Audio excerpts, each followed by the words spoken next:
Hi guys, welcome to Devarajan Dayal channel. चलिए जी हम बात करते हैं इंटरनेशनल न्यूज के बारे में। पहले तो ये आर्टिकल देखते हैं। Turkish president was to purge military graduate who took a pro secular oath. मतलब तुर्की के जो प्रेसिडेंट है एर्दोगान का कहना है कि जो भी मिलिट्री में है, जो भी मिलिट्री में अगर सेकुलर ओथ लिया है उसको हम दंडित करेंगे। ऐसे बहुत सारे आर्टिकल जो पब्लिश हुए हैं कि जो भी टर्की का मिलिट्री है जो अगर सेकुलर ओथ लेता है, अगर प्रो सेकुलर ओथ लेता है तो उसको हम पनिश किया जाएगा। टर्की का प्रेसिडेंट का कहना है, जो कि बहुत बड़ी बात है। ये बहुत सारे आर्टिकल पब्लिश हुए कि टर्की के जो न्यू ग्रेजुएट मिलिट्री बैच है वो आया है। तो एक्चुअली क्या हुआ था ना कि जैसे टर्की में न्यू ग्रेजुएट मिलिट्री बैच आया था, उन्होंने एक उन्होंने उन लोगों ने एक शपथ लिया था। हालांकि हर देश के मिलिट्री शपथ लेता है कि हाँ अपने देश के प्रति मतलब ईमानदार रहेंगे, जो भी शपथ होता है तो लेता है। उसी तरह टर्की में एक न्यू बैच आया था जो कि मिलिट्री का, उन लोगों ने शपथ लिया था कि हम सेकुलर के प्रति मतलब जो सेकुलर शपथ होता है ना, मतलब सेकुलर प्रो सेकुलर शपथ ओथ लिया था। तो उसको देखते हुए जो यूएस थी, जो टर्की के प्रेसिडेंट है एर्दोगान का है, उनका कहना है कि जो भी मिलिट्री बैच आया है अगर प्रो सेकुलर शपथ लिया है तो उसको हम पनिश करेंगे, उसको हम दंडित करेंगे। अब बात करते हैं कि जो टर्की में प्रो सेकुलर ओथ लिया गया, इसका मेन कारण क्या है। एक्चुअली जो टर्की है ना वो अभी मतलब इस्लामिक कंट्री है। वो मतलब जो टर्की के प्रेसिडेंट है वो चाहते हैं ना कि मतलब प्रॉपर इस्लामिक कंट्री बने। ये मतलब रेडिकलाइजेशन जो टर्की में फैल रहा है वो बहुत ज़्यादा मतलब बढ़ रहा है। जो कि टर्की के प्रेसिडेंट है उनका कहना है कि जो टर्की है ये प्रॉपर इस्लामिक कंट्री बने, ना कि वो एक सेकुलर कंट्री बने।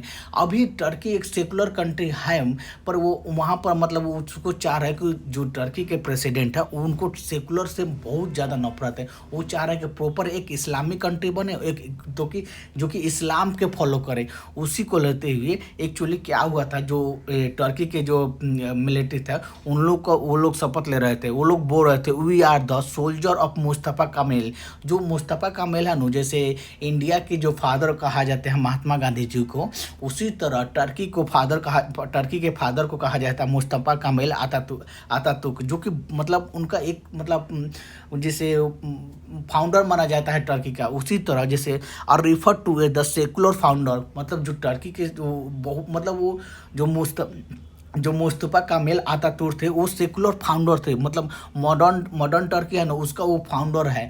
मतलब उसी को मतलब देखते हुए जो टर्की के मिलिट्री है वो बोल रहे थे we are the soldier of the Mustafa Kemal are refer to the secular founder of the modern Turkey and Mustafa Kemal Ataturk, जो कि मतलब ये उन लोग का शपथ में बोला जाता था। इसी बात को लेकर जो टर्की के प्रेसिडेंट हैं एर्दोगान, वो बहुत ज़्यादा मतलब गुस्सा हो गया। अब बोले कि जो भी मिलिट्री बैच आया, जो भी मिलिट्री ग्रेजुएट आया, अगर प्रो सेकुलर शपथ लिया है तो उसको पनिश किया जाएगा, उसको दंडित किया जाएगा, जो कि बहुत बड़ी बात है। अब बात करते हैं कि पूरे वर्ल्ड में कौन कंट्री है जो कि सेकुलर है, कौन कंट्री है जो कि नॉन सेकुलर है। अभी आपको ये मतलब ये फिगर दिख रहा है, ये चार्ट दिख रहा है। जैसे देखिए इस्लामिक कंट्री, जो भी कंट्री है मतलब रेड कलर में दिख रही है ना, हल्का सा रेड मतलब कलर में, वो प्रॉपर इस्लामिक स्टेट है।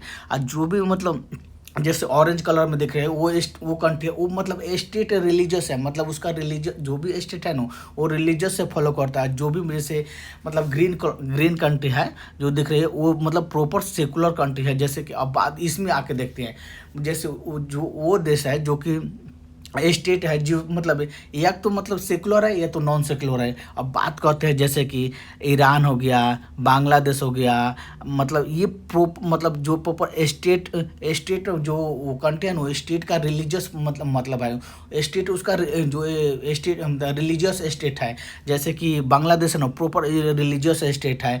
आपको बता दूं कि यूके है ना उसका वो भी वो सेकुलर कंट्री नहीं है, वो भी क्रिश्चियन कंट्री है। मतलब वो वहाँ पर जो सेकुलर शब्द है ना वो नहीं लिखा गया है कि सेकुलर शब्द सेकुलर कंट्री, जैसे ईरान हो गया, सऊदी अरेबिया हो गया, इजिप्ट हो गया, ये प्रॉपर मतलब इस रिलीजियस स्टेट है जो कि बहुत बड़े, जो इनका मतलब कोई सेकुलर नहीं लिखा गया। इंडिया एक सेकुलर कंट्री है। सेकुलर, अब सेकुलर और नॉन सेकुलर में डिफरेंट क्या होता है? सेकुलर कंट्री होता है ना कि वहाँ पर सारे धर्म के लोग मतलब जो भी स्टेट होता है ना उसका स्टेट का मतलब धर्म नहीं होता है। जैसे इंडिया है, इंडिया एक सेकुलर कंट्री है, तो इंडिया में सारे धर्म के लोग का मतलब प्रति मतलब एक ही भाव विचार रहेगा। जैसे पाकिस्तान है, तो पाकिस्तान एक इस्लामिक कंट्री है, वहाँ पर प्रॉपर इस्लामिक कंट्री है, तो वहाँ पर नो जो भी मतलब ये होगा नो कानून एक इस्लाम के मतलब तरह लाया जाएगा, तो उसी को बोलते हैं। वहाँ पर एक मतलब इस्लाम को ही फॉलो किया जाता है, इसीलिए मतलब सेकुलर एक बहुत बड़ी मतलब शब्द है। हालांकि वेस्ट में मतलब जो इंडिया में सेकुलर थोड़ा सा डिफरेंट होता है। जैसे वेस्ट फॉलो करते हैं ना सेकुलर मतलब नो वो बोलते हैं ना कि स्टेट का कोई रिलीजियस नहीं है, कोई मतलब स्टेट कोई भी रिलीजियस में इंटरफेयर नहीं करेगा। और इंडिया फॉलो करता है स्टेट का कोई, इंडिया का मतलब इंडिया जो स्टेट है, इंडिया एक मतलब कंट्री है ना उसका कोई स्टेट से मतलब स्टेट रिलीजियस नहीं है, पर वो हर रिलीजियस को मतलब एक समान देखता है, यही उसमें फ़र्क है। हालांकि सेकुलर और नॉन सेकुलर में बहुत बड़े अंतर है। जो भी सेकुलर कंट्री है वो मतलब अच्छे खासे डेमोक्रेसी की तरह जाते हैं, और वो एक वेलफेयर स्टेट होते हैं जो कि मतलब वो सारे मतलब रिलीजियस को मिल के चलते हैं। जो भी और नॉन सेकुलर कंट्री हो, जैसे पाकिस्तान हो गया, नॉन सेकुलर है, वो प्रॉपर इस्लामिक कंट्री है। जैसे कि सऊदी अरबिया, ईरान, इजिप्ट, ये सब कंट्री है ना जो कि मतलब प्रॉपर इस्लामिक कंट्री। आपको मलेशिया भी प्रॉपर इस्लामिक कंट्री है जो कि बहुत मतलब ऐसी उनका स्टेट जो रिलीजियस है ना इस्लाम है। हर कंट्री का मतलब अगर कोई भी कंट्री अगर रिलीजियस के बेस पर बनता है ना तो थोड़ा सा मतलब आप रिलीजियस के प्रति बहुत ज़्यादा मतलब आप मतलब ऐसी प्रति मतलब वो उसका झुकाव रहता है।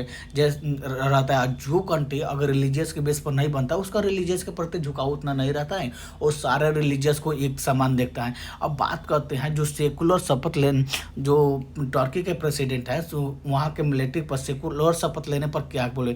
सेकुलर शपथ लेने वाले को सेना से बाहर कर दूंगा। एर्दोगान को तुर्की के निर्माता मुस्तफा कामेल पाशा ने इतनी पाशा से इतनी नफरत, जो मुस्तफा कामेल अतातुर्क है उससे बहुत, जो मेन फाउंडर है, जो मुस्तफा कामेल अतातुर्क है जो टर्की का मेन फाउंडर है, उससे मतलब जो एर्दोगान है वो बहुत नफरत करते हैं, मतलब उसको मतलब उतना लाइक नहीं करते हैं।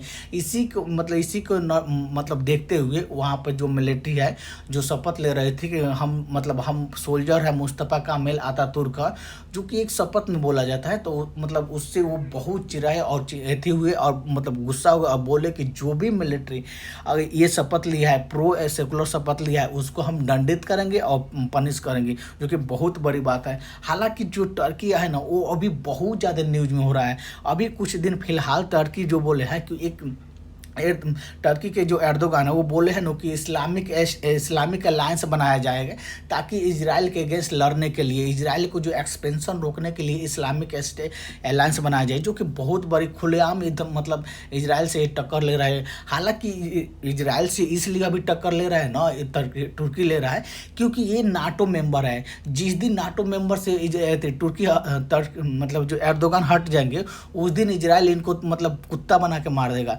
इतना बहुत मारेगा। हालांकि गलत मतलब सॉरी नहीं बोलना चाहिए, कुत्ता बना के मतलब बहुत बुरी तरह मारेगा, क्योंकि इजराइल से जो ये टक्कर ले रहा है ना कि इजराइल के प्रति बहुत ज़्यादा ये कर रहे हैं अभी इसलिए इजराइल छोड़ रहा है तुर्की को, क्योंकि वो एक नाटो मेंबर है, और नाटो मेंबर पर अटैक करना मतलब पूरे कंट्री पर अटैक करना, और सारे कंट्री मिलकर इजराइल को अटैक कर सकते। हालांकि ऐसा नहीं होगा, पर ये सिर्फ नाटो मेंबर होने के ही चलते मतलब तुर्की इजराइल से बच रहा है। नहीं तो जिस दिन नाटो मेंबर से निकल गया तुर्की ने, उस दिन इजराइल उसको अच्छे खासे मतलब पनिश करेगा, अच्छे खासे उसको देगा।